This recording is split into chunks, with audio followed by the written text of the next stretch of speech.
नमस्कार, city light में स्वागत है आप सभी का। मैं हूं आपके साथ श्रवण तंबोली। इस बुलेटिन में देखेंगे दिन भर की तमाम बड़ी खबरों को विस्तार से। शुरुआत करते हैं बड़ी खबर के साथ। कांग्रेस ने लोकसभा चुनाव के लिए स्क्रीनिंग कमेटी का ऐलान कर दिया। स्क्रीनिंग कमेटी को 5 क्लस्टर में बांटा गया है। मध्य प्रदेश से कांग्रेस एमएलए जयवर्धन सिंह को क्लस्टर 5 में शामिल किया गया है। कमेटी में बिहार, झारखंड, बंगाल, असम, त्रिपुरा, मणिपुर, मिजोरम, मेघालय, नागालैंड, सिक्किम के क्लस्टर के सदस्य शामिल होंगे। मध्य प्रदेश के लिए रजनी पाटिल, कृष्णा अलोरू, प्रगट सिंह स्क्रीनिंग कमेटी के मेंबर होंगे। वहीं मध्य प्रदेश और छत्तीसगढ़ को क्लस्टर 3 में शामिल किया गया है। इसके साथ ही ऑल इंडिया कांग्रेस कमेटी ने आदेश जारी किया है, जिसमें अलका लांबा को महिला कांग्रेस के राष्ट्रीय अध्यक्ष और वरुण चौधरी को एनएसयूआई का राष्ट्रीय अध्यक्ष घोषित किया गया है।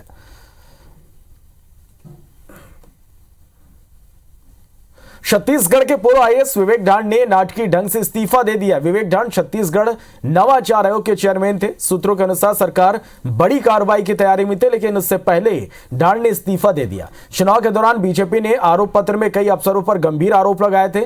बता दें कि विवेक ढांड पिछली कांग्रेस सरकार से नजदीकी के चलते बीजेपी के निशाने पर है। चुनाव से ठीक पहले भारतीय जनता पार्टी ने कांग्रेस सरकार के भ्रष्टाचार में ढांड को प्रमुख भागीदार बताया था। पार्टी ने चुनाव के दौरान जो अपना आरोप पत्र जारी किया था, उसके कवर पेज पर पूर्व मुख्यमंत्री भूपेश बघेल के सर पर ढांड को सवार बताया था। साथ ही भूपेश को घोटाले की गठरी लिए दिखाया गया था। ढांड के इस्तीफे के बाद भाजपा के भीतर से यह कहा जा रहा कि क्या इससे वे आरोपों से बच सकते हैं। बीजेपी नेताओं का कहना है कि यदि ढांड ने घोटालों में साथ दिया तो उन पर भी कार्रवाई जरूरी होगी। देखिए, हमारा खुला आरोप है और हमने भूपेश बघेल की सरकार के चलते समय भी, चुनाव के समय भी आरोप पत्र में इस बात का उल्लेख किया था कि जो भूपेश बघेल जी के भ्रष्टाचार में जिनके हाथ लिप्त हैं उनके खिलाफ में कार्रवाई की जाएगी। मुझे लगता है डर भय कहीं न कहीं उनको सता रहा है, लेकिन इस्तीफा देने से कोई बचता नहीं है। बघेल जी के भ्रष्टाचार में उनका भी हाथ है कहीं न कहीं, ये हमने पहले इंगित किया था और मुझे लगता है अब समय आ गया है। निश्चित रूप से सरकार इस पर चिंतन करेगी और हर एक भ्रष्टाचारी के खिलाफ में जांच होगी। बाजीराव मस्तानी का फेमस डायलॉग तो आपने जरूर सुना ही होगा, और अगर नहीं सुना तो अभी सुन लीजिए कि चीते की चाल, बाज की नजर और बाजीराव की तलवार पर संदेह नहीं करते। ये कभी भी मात दे सकती है। लेकिन इन दिनों मध्य प्रदेश में बाजीराव की नहीं बल्कि सीएम मोहन यादव की तलवारबाजी के चर्चे हो रहे हैं। जी हां, सीएम इन दिनों जहां जा रहे हैं वहां म्यान से तलवार निकालकर तलवार चला रहे हैं, और जितनी तेजी से वो तलवारबाजी कर रहे हैं, उनके फैसले और एक्शन में भी वो तेजी देखने को मिल रही है। तो क्या सीएम की तलवार युद्ध की ललकार है? देखिए रिपोर्ट।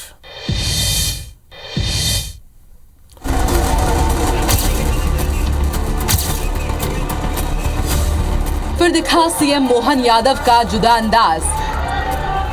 पहले जबलपुर और फिर आज रीवा में सीएम मोहन यादव ने लहराई तलवार। ग्वालियर और जबलपुर की 2 तस्वीरें बताने के लिए काफी है कि मुख्यमंत्री बनने के बाद डॉक्टर मोहन यादव के तेवर कैसे हैं। उनके ये तेवर न सिर्फ उनके फैसले में बल्कि जन आभार यात्रा में भी नजर आ रहे हैं। इन दिनों मुख्यमंत्री जहां जा रहे हैं वहां म्यान से तलवार निकालकर लहरा रहे हैं। इसकी वानगी रीवा में भी दिखी। सीएम ने जन आभार यात्रा में काफी देर तक तलवार लहराई।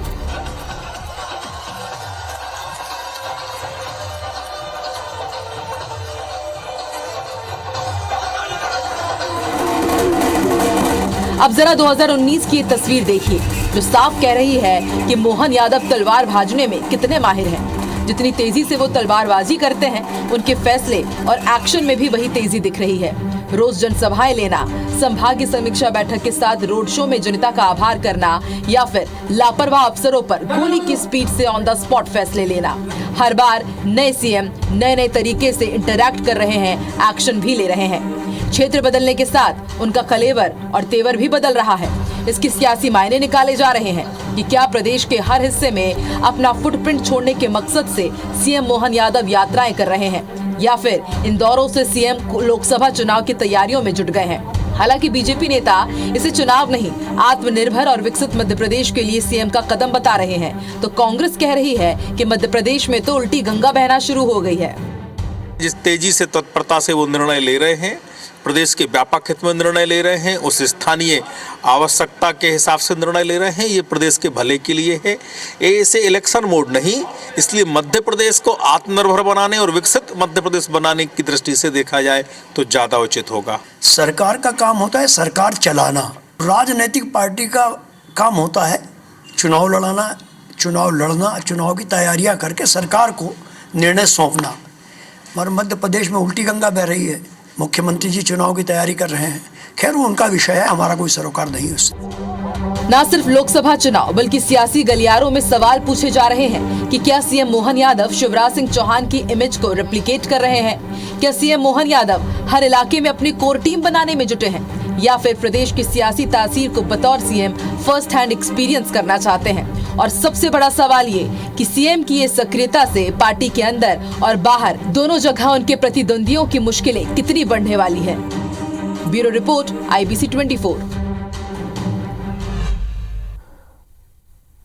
मध्य प्रदेश में बीजेपी की नई सरकार बनने पर कांग्रेस लाडली बहना योजना के भविष्य पर लगातार सवाल उठा रही है। महिला बाल विकास विभाग के एक आदेश पर विपक्ष ने एक बार फिर से सरकार पर योजना की राशि में कटौती के आरोप लगाए। दरअसल महिला बाल विकास ने सभी जिलों के कार्यक्रम अधिकारियों को आदेश भेजा। 10 जनवरी को लाडली बहना योजना की राशि भेजने को सुनिश्चित करने के आदेश जारी किए, जिस पर नेता प्रतिपक्ष उमंग सिंघार ने एक्स पर पोस्ट कर योजना में कटौती के आरोप लगाए। उधर बीजेपी इसे रूटीन आदेश बता रही कि माननीय मुख्यमंत्री महोदय ने बैंकों को पत्र लिखा। अरे भाई, बैंकों को पत्र लिखने की क्या जरूरत है? लाडली बहनाओं के नाम और उनके खाते सरकार के पास ऑलरेडी हैं, क्योंकि पहले आप किस्तें दे चुके हैं, तो आप उन किस्तों को दीजिए। हमें तो ये लगता है इसमें षड्यंत्र नजर आ रहा है कि भारतीय जनता पार्टी और इनकी सरकार लाडली बहना इस योजना को षड्यंत्र पूर्वक खत्म करने की कगार पर है। चुनाव से पहले भी हमने देखा था कि बहनों ने अपार स्नेह दिखाया, अपार विश्वास दिखाया और भारतीय जनता पार्टी की बहुमत नहीं प्रचंड बहुमत के साथ सरकार बनाई है। आज भी कांग्रेस की पीड़ा यही है। ये रूटीन आदेश है, जिस प्रकार से पूर्व में प्रक्रिया पूर्ण की जा रही थी, अभी भी उसी तरीके से पूर्ण हो रही है। मध्य प्रदेश कांग्रेस के अध्यक्ष जीतू पटवारी ने सरकार से चुनावी वादे पूरे करने की अपील की। पटवारी ने कहा कि जनवरी का महीना मुख्यमंत्री का है, लेकिन उसके बाद पूरा समय विपक्ष का होगा। उन्होंने कहा कि वे बीजेपी के घोषणा पत्र में किए गए वादे निभाएं, नहीं तो फरवरी से सड़क पर उतरेगी कांग्रेस। बता दें कि जीतू पटवारी प्रदेश कांग्रेस अध्यक्ष बनने के बाद पहली बार जबलपुर पहुंचे थे, जहां उन्होंने यह बात कही। हम ही ने राम गमन पथ का किया था, हम जब तक थे हमने किया। अगर वो उसको आगे बढ़ाना चाहते हैं, स्वागत योग्य है। पहले क्यों नहीं किया? विधानसभा के साथ किया? जनवरी आपकी है। जनवरी के बाद कांग्रेस को विपक्ष की जिम्मेवारी, भारतीय जनता पार्टी को सत्ता पक्ष की जिम्मेवारी। जनता ने कहा है आपको, हमें जनता की लड़ाई लड़ना है। 8 जनवरी को सीएम विष्णु देसाई अंबिकापुर आएंगे, जहां वो कार्यकर्ता सम्मान समारोह में शामिल होंगे। सीएम के साथ डिप्टी सीएम अरुण साव, विजय शर्मा, प्रदेश अध्यक्ष किरण सिंहदेव, मंत्री रामविचार नेताम, श्याम बिहारी जायसवाल और लक्ष्मी राजवाड़े समेत संभाग के सभी विधायक भी मौजूद रहेंगे। इधर सीएम साय के पहली बार आगमन को लेकर बीजेपी कार्यकर्ता बेहद उत्साहित हैं। माना जा रहा है कि समारोह में करीब 10,000 कार्यकर्ता शामिल होंगे। कार्यक्रम की तैयारियां जोरों पर है। शुक्रवार को प्रशासनिक अधिकारियों और बीजेपी नेताओं ने कार्यक्रम की तैयारी का जायजा लिया। भारतीय जनता पार्टी प्रदेश नेतृत्व ने तय किया है कि हम प्रदेश के एक कार्यकर्ता का सम्मान करेंगे। उसी तत्वाधान में हमारे मुख्यमंत्री जी अंबिकापुर आ रहे हैं और भाजपा का एक कार्यकर्ता बूथ स्तर तक का बहुत उत्साहित है और उसके अंदर एक रोमांच है कि मुख्यमंत्री जी का आगमन हो रहा है। अभी हम लोगों ने विधानसभा चुनाव में विजय प्राप्त किया है, तो सारे कार्यकर्ताओं में उत्साह का वातावरण है। अपेक्षित श्रेणी को बुलाया गया, लेकिन उससे दुगने कार्यकर्ता आने के लिए तैयार बैठे हैं। ये कार्यकर्ताओं का आभार सम्मान कार्यक्रम है। बहुत ज़्यादा उत्साह है, मतलब अनुमान से बहुत ज़्यादा संख्या आ रही है। हम लोग तो बुलाए 3-4 हजार लोगों को थे, लेकिन 10,000 से ऊपर आने की उम्मीद हो गई है।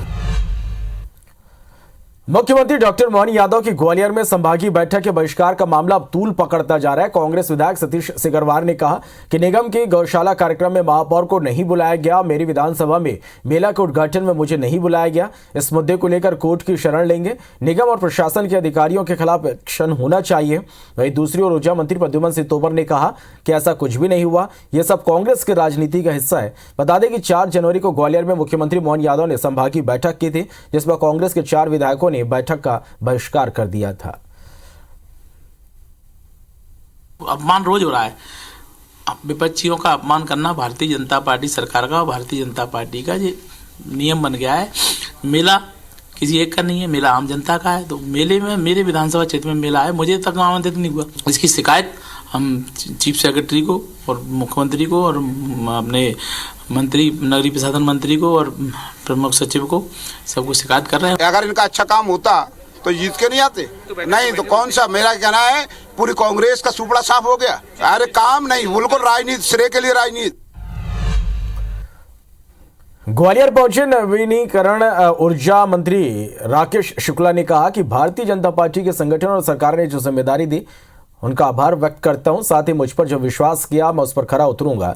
मुझे बात करने की ज़्यादा आदत नहीं है, मुझे काम करने की आदत है। वहीं उन्होंने कांग्रेस पर निशाना साधा, कहा कि कांग्रेसी विधानसभा चुनाव में बहुत चिल्लाते थे, सरकार बनाने का दावा करते थे। आज क्या स्थिति है, ऐसा ही हाल उनका लोकसभा चुनाव में भी होगा। भारतीय जनता पार्टी संगठन ने और माननीय मुख्यमंत्री जी ने, सरकार ने जो मेरे पर वरिष्ठ नेतृत्व ने विश्वास किया है, भगवान से प्रार्थना करता हूं कि इतनी शक्ति दे कि इस जिम्मेदारी को पूरी ताकत के साथ निभाएं। अपने संभाग के लिए इसका कोई ना कोई लाभ मिले, ये मेरी कोशिश रहेगी। नरसिंहपुर के करेली तहसील के गणेश वार्ड में उपचुनाव हो रहा है। पार्षद गीता जाट के निधन की वजह से सीट खाली हुई है, जिसमें कांग्रेस से सीमा पाठक और भाजपा से ज्योति सोनी चुनाव मैदान में है। वहीं निर्दलीय के तौर पर लक्ष्मी राजपूत चुनाव लड़ रही हैं, जिसको लेकर कांग्रेस के जिला अध्यक्ष नरेंद्र राजपूत ने बीजेपी पर निशाना साधा। उन्होंने कहा कि कांग्रेस शासन में सभी काम हुए, बीजेपी शासन में कुछ नहीं देखने को मिला। और भाजपा से नगर पालिका अध्यक्ष प्रतिनिधि संदीप कुमार ने कहा कि मतदाता हमारे साथ है, हमारे कार्यकर्ता मिलकर चुनाव लड़ते हैं। करेली में विकास के नाम से ठप है। जो अधिकारी आता 6 महीने से ऊपर टिकता नहीं, भाग जाता है यहाँ के, क्योंकि यहाँ भ्रष्टाचार चरम पर है। तो हमारी प्राथमिकता में अगर एक पार्षद भी आएगा वो व्यक्ति की भूमिका निभाएगा और ये भ्रष्टाचार को खत्म कराएगा। भारतीय जनता पार्टी पूरे मन से चुनाव लड़ती है। यहाँ एक एक कार्यकर्ता, हमारा जो मतदाता है वो हमारे साथ है और हम पूरे वेग से, पूरे मन से ये चुनाव लड़ रहे हैं। उज्जैन के इंगोरिया गांव में हुए दोहरे हत्याकांड के परिजनों ने एसपी कार्यालय पहुंचकर एसपी को ज्ञापन सौंपा और निष्पक्ष जांच की मांग की। परिजनों ने इंगोरिया पुलिस पर सही जांच नहीं करने का आरोप लगाया। बता दें कि 1 जनवरी को महिला सविता गुमारिया ने गोली मारकर अपने पति और जेठ की हत्या कर दी थी। मामले में परिजनों की शिकायत पर एसपी ने निष्पक्ष जांच के आदेश दिए और जांच का जिम्मा एसडीओपी महेंद्र परमार बड़नगर को सौंपा। तब हम भाग रहे थे, तब मुझे और भी आवाज़ सुनाई थी। मुझे बाद में ज्ञात हुआ कि मेरे चाचा की भी उसने हत्या कर दी गई है, क्योंकि उसे डर था कि मेरे पति मेरे भाई के इसमें बोलेगा, सही बयान देगा, उसे सजा हो जाएगी, इसलिए उसने उसके पति की भी हत्या कर दी।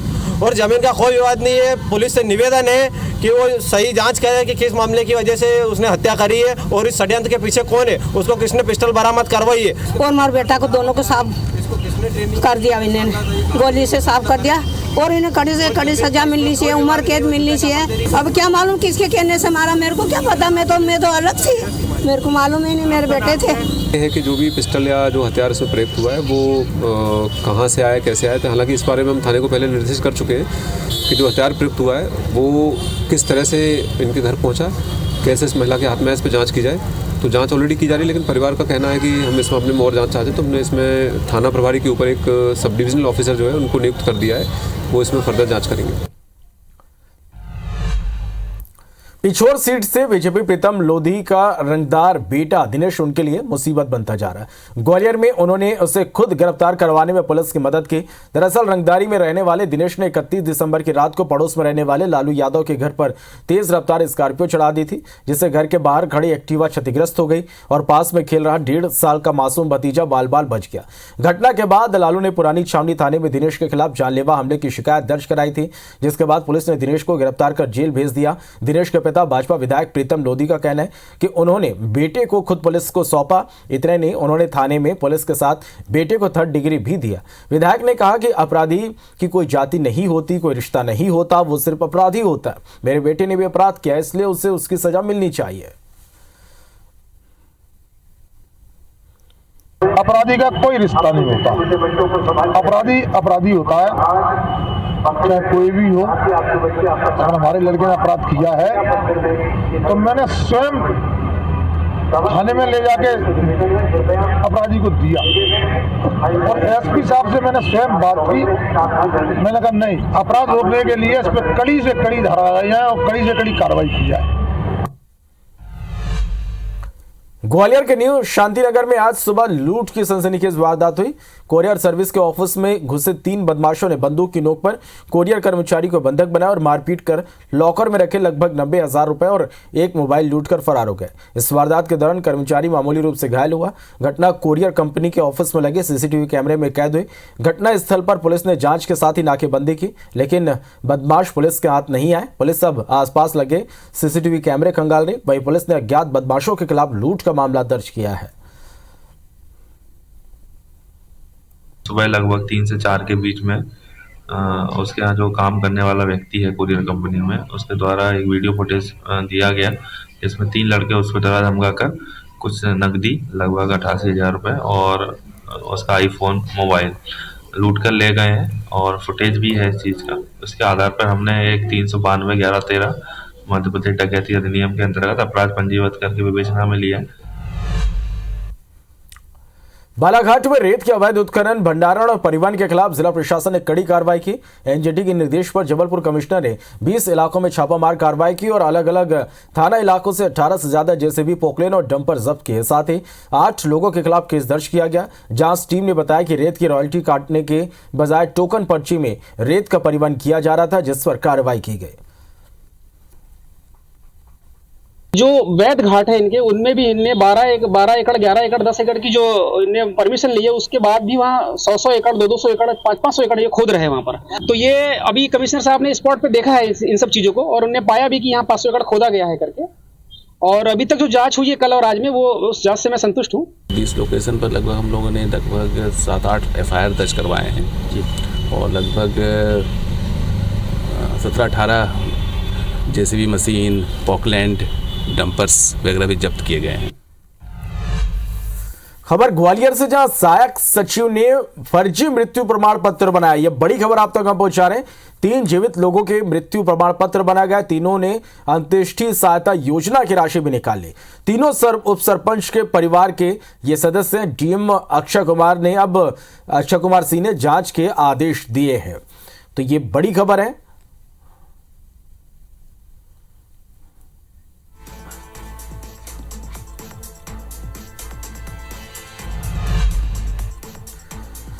ग्वालियर में एक अजीबोगरीब मामला सामने आया, जिसका वीडियो सोशल मीडिया पर वायरल हो रहा। रंगे हाथों पकड़े गए एक पति को लेकर 2 पत्नियां अपना पति बताकर विवाद करती नजर आ रही। तस्वीरें भी आप देख पा रहे हैं। यहां हाई वोल्टेज ड्रामे का वीडियो पड़ाव थाना क्षेत्र के जल विहार रोड का है। जब वीडियो पर पुलिस का कहना है कि अभी कोई लिखित शिकायत इस वीडियो पर नहीं आई। अगर शिकायत होती है तो उसे लेकर कार्रवाई की जाए।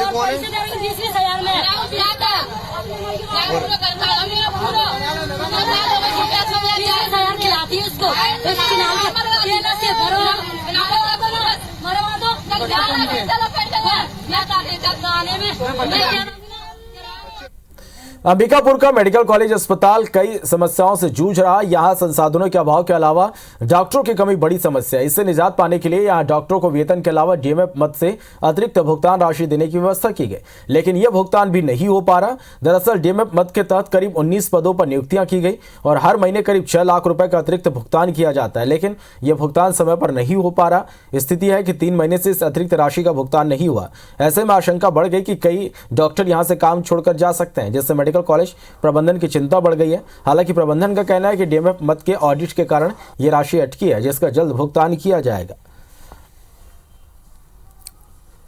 गुणवत्तापूर्ण इलाज प्रदाय हो तो डॉक्टरों की आवश्यकता होती है, खासकर क्लिनिकल विभाग में। तो उन्हें अतिरिक्त बोनस इंसेंटिव के रूप में डीएमएफ फंड, जो डिस्ट्रिक्ट मिनरल फंड होता है, उसके माध्यम से दिए जाने हेतु तत्कालीन मंत्री महोदय एवं सरकार द्वारा अनुमति स्वीकृति दी गई थी। 6 माह का जो लंबित था उसमें से 4 महीने का वितरण करके सितंबर तक डीएमएफ फंड के माध्यम से उनके वेतन के साथ प्रदाय कर दिया गया है। 2 महीने का लंबित है और पुनः पैसे के हेतु लिखा गया और वर्तमान यह व्यवस्था भी निरंतरित रखी जाएगी। सरगुजा जिले के प्राथमिक शालाओं में छात्रों को रोस्टर के अनुसार मध्याह्न भोजन नहीं परोसा जा रहा। दरअसल मध्याह्न भोजन में बच्चों को पौष्टिक आहार को ध्यान में रखते हुए हरी सब्जी, अंडा, अरहर और सोयाबीन बड़ी देना अनिवार्य है, लेकिन नौनिहालों की थाली में कोई भी पौष्टिक आहार नहीं दिया जा रहा। मामले को गंभीरता से लेते हुए IBC 24 ने लुंड्रा में पदस्थ ब्लॉक शिक्षा अधिकारी से बात करने की कोशिश की, लेकिन उन्होंने कुछ भी कहने से मना कर दिया। वहीं जिले के नवनियुक्त कलेक्टर ने मध्याह्न भोजन की व्यवस्था सुधारने का आश्वासन दिया। भात और दाल और भंटा साग और आलू। अच्छा, अंडा कभी मिलते? हाँ मिलते। कब मिलते? नगर 3 बजे। दाल भात और सब्जी क्या साग? आलू साग। मेनू के आधार पर नहीं हो रहा है, ना तो कभी पापड़ दिए, ना तो चिप्स, ऐसा कुछ नहीं है। बच्चों को खाने के लिए जो मिड डे मील मिलता है शासन की सबसे बड़ी टॉप प्रायोरिटी और ज़रूरी भी है, तो उसके हिसाब से एग्जैक्टली इशू क्या है उनसे बात कर लूँगा और सॉल्व करेंगे। ऐसा कोई है। उज्जैन शिप्रा शुद्धिकरण की आवाज उठाने वाले संत निर्मोही अखाड़े के महामंडलेश्वर ज्ञानदास महाराज ने अन्न ग्रहण कर चरण पादुका स्वीकार कर ली। सांसद अनिल ने उन्हें पत्र लिखा, तो वहीं विधायक अनिल जैन और महापौर मुकेश टिटवाल ने शिप्रा शुद्धिकरण का प्लान बताकर उनके प्रण तुड़वाए। दरअसल लगातार प्रदूषित होती शिप्रा नदी को देखते हुए निर्मोही अखाड़े के महामंडलेश्वर ज्ञानदास महाराज 14 महीने पहले 5 नवंबर 2022 को जिला प्रशासन को चेतावनी देते हुए अन्न त्याग दिया था। इस दौरान चरण पादुका पहनना भी उन्होंने छोड़ दिया था। मोक्षदायिनी माँ शिप्रा प्रवाहमान हो, प्रदूषण मुक्त हो, इसको लेकर के मेरा पिछले 2021 से जो एक संदेश के माध्यम से अन्न छोड़ रखा था, जो आज माननीय सांसद जी और विधायक जी तो उन्होंने जो है प्रेम से कहा कि आप प्रसाद पाइए, भोजन शुरू करिए, तो हमें और आशा विश्वास है कि आने वाले समय में माँ शिप्रा प्रदूषण मुक्त होगी, प्रवाहमान होगी। आज अन्न ग्रहण कर लिया है महाराज जी ने और शिप्रा मैया शुद्ध होगी। हमारे प्रदेश की यशस्वी मुख्यमंत्री डॉक्टर मोहन यादव जी का यह विशेष अभियान है और वे इस अभियान में परिपूर्ण होंगे। छत्तीसगढ़ में अगले 12 दिनों तक देश के जूनियर निशानेबाजों का जलवा देखने को मिलेगा। रायपुर में 40वीं राष्ट्रीय सब जूनियर तीरंदाजी प्रतियोगिता का शुभारंभ हो गया। कैबिनेट मंत्री विजय अग्रवाल ने इस प्रतियोगिता का शुभारंभ करते हुए कहा कि बच्चों के लिए तीरंदाजी महत्वपूर्ण खेल है। छत्तीसगढ़ के वनांचल क्षेत्र में रहने वाले बच्चे इस खेल में माहिर है। प्रतियोगिता में देश के 32 राज्यों के 680 खिलाड़ी शामिल हुए।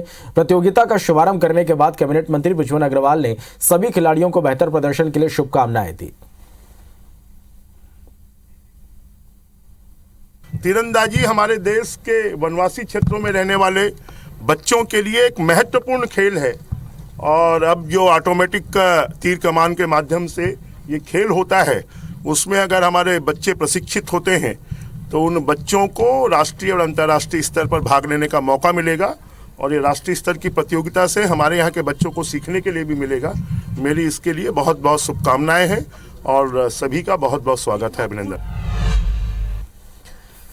कभी कभी कोई ऐसा काम कर जाता है जिसकी तारीफ किए बगैर कोई रुक नहीं पाता। हरियाणा का एक युवक जिसे the bicycle man of India के नाम से जाना जाता है, वह इन दिनों एक विशेष मिशन पर साइकिल से निकले। वह अपने इस मिशन के लिए कश्मीर से कन्याकुमारी तक का सफर तय किया। इस दौरान युवक मोटे अनाज के प्रति लोगों को जागरूक कर रहा है। हरियाणा से साइकिल पर निकले नीरज कुमार प्रजापति शहडोल के कृषि विज्ञान केंद्र पहुंचे। यहाँ उनका स्वागत हुआ। उन्होंने बताया कि आखिर उनका ये पूरा मिशन क्या है और वो क्यों कश्मीर से कन्याकुमारी तक साइकिल चला रहे। नीरज कुमार प्रजापति ने बताया कि वो 4200 किलोमीटर की यात्रा पर निकले हैं, जिसमें अभी 1700 किलोमीटर तक की यात्रा बची है और वो प्राकृतिक जैविक खेती, मोटे अनाज के प्रति लोगों को जागरूक कर रहे हैं। हमारी इस यात्रा का जो मुख्य उद्देश्य है मोटे अनाज और जिसको भारत सरकार ने श्री अन्न और न्यूट्रीसेल्स की भी उपाधि दी है उनको प्रमोट करने के लिए हम लोग ये यात्रा कर रहे हैं। इस यात्रा में हम अपने किसान भाइयों से मिलते हैं और कृषि विज्ञान केंद्र के सहयोग से वहाँ के जो भी लोकल किसान हैं मिलेट्स को उगा रहे हैं उनको, और जो भी मिलेट्स के प्रति आदिवासी भाई हैं जो किसान उगा रहे हैं उनको हम बुलाते हैं, उनसे डिस्कस करते हैं कि क्या मिलेट पे उनकी समस्याएं हैं और उनको जागरूक भी करते हैं। एक और उत्तर भारत में कड़ाके की ठंड पड़ रही, दूसरी ओर छत्तीसगढ़ से सर्दी की विदाई शुरू हो गई। मौसम वैज्ञानिक डी बैरागी के मुताबिक छत्तीसगढ़ के उत्तरी हिस्से में एक दो स्थान पर हल्की बारिश की संभावना है। छत्तीसगढ़ के आसमान में हल्के बादल मौजूद हैं जो उत्तर दिशा से आने वाली ठंडी हवा को रोक रहे हैं। उनके मुताबिक अगले 3 दिनों तक प्रदेश के तापमान में बदलाव होने की कोई संभावना नहीं है। रात के तापमान में हल्की बढ़ोतरी होने लगेगी। नॉर्थ छत्तीसगढ़ में हल्की बारिश की संभावना अगले 3 दिन तक है। उसके बाद बस्तर संभाग में के 8 तारीख के बाद भी हल्की बारिश की संभावना बनी हुई है, लेकिन बढ़ते 1 हफ्ते के अंदर अभी टेम्परेचर डाउन होने का संभावना नहीं है। छत्तीसगढ़ के ऊपर एक एंटी साइक्लोन बना हुआ है जिसके कारण जो है ये हवा का रुख जो है साउथ ईस्ट से आ रही है, तो इसमें ह्यूमिडिटी की वृद्धि हो रही है और उत्तर भारत का जो ठंड का प्रभाव हमारे छत्तीसगढ़ में नहीं पड़ रहा है। तो सिटी लाइट में फिलहाल इतना ही। नमस्कार।